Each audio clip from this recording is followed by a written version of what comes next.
ଗୋଟେ ସାଇଣ୍ଟିଷ୍ଟ ସେ ରୋବୋଟ ତିଆରି କରି ବୁଲୁଥିଲା, କିନ୍ତୁ ଆଉ ଗୋଟେ ସାଇଣ୍ଟିଷ୍ଟ ରୋବୋଟ ତିଆରି କରିପାରୁନଥିଲା।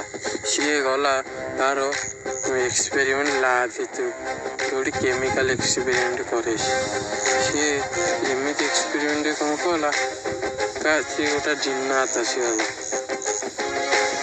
ତାଙ୍କର ଦେଖି ତ ଗାଣ୍ଡି ହାଉ ହାଉ କହୁଛି ମୁଁ ଗୋଟେ ରୋବୋଟ ବନେଇଲି, କିନ୍ତୁ ସେ ତ ଡାଇରେକ୍ଟ ଜିନ୍ନାତ ବନେଇଦେଲା। ତ ଆମକୁ ମାରିବାକୁ ଦୌଡ଼ି ଆସୁଛି, ଜଲ୍ଦି ଚାଲ, କାହିଁକିନା ତୁ ମୋ ମାଲିକକୁ ହଇରାଣ କରୁଛୁ। ହଁ, ଜଲ୍ଦି ମାରତୁ ତାଙ୍କୁ। ସେ ରୋବୋଟ ତା ସାଙ୍ଗରେ ଆକ୍ଟା ଗଲା, ଇଏ କିନ୍ତୁ ତା ମାରିଦେଲା ଏମିତି ସେ ଛୋଟ ହେଇଗଲା ଏକାଥରେ। ଏଠି କମେଡି ଦିଏ। ସେ ଯେମିତି ଜିନ୍ନାତ କରିଦେଲା, ଇଏ ଗୋଟିଏ ଭାଇର ସିଏ ତାକୁ ଜଲନ ହେଲା, ମାନେ ତାକୁ ବାଧିଲା, କହିଲା ମୁଁ ଏ ରୋବୋଟକୁ ଉଡ଼େଇ ଦେବି। କିନ୍ତୁ ଏ ରୋବୋଟ ଯେତେବେଳେ କଥା ଶୁଣିଦେଲା, ଏ ରୋବୋଟ ତାପରେ ଆକ୍ଟା କଲା।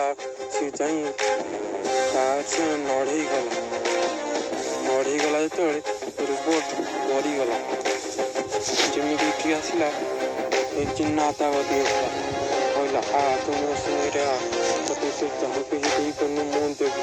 କହିଲା ନାଇଁ, ମୁଁ ଯାହା କତିରେ ବନା ହେଇଛି ତୁ ତାରି କତିରେ ହିଁ ରହିପାରିବି। ସେ କହିଲା ତୁ ମୋର ଜିନ୍ନାତକୁ କ'ଣ ଶୁଣିବୁ। ତାପରେ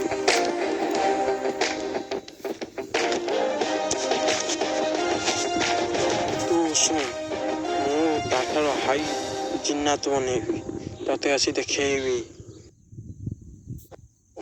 ସେ ଯେମିତି ଜିନ୍ନାତ ତିଆରି କରୁଥିଲା, ତାର ଭାଇ ସିଏ ଗୋଟେ ରୋବୋଟ ତିଆରି କରିଦେଲା।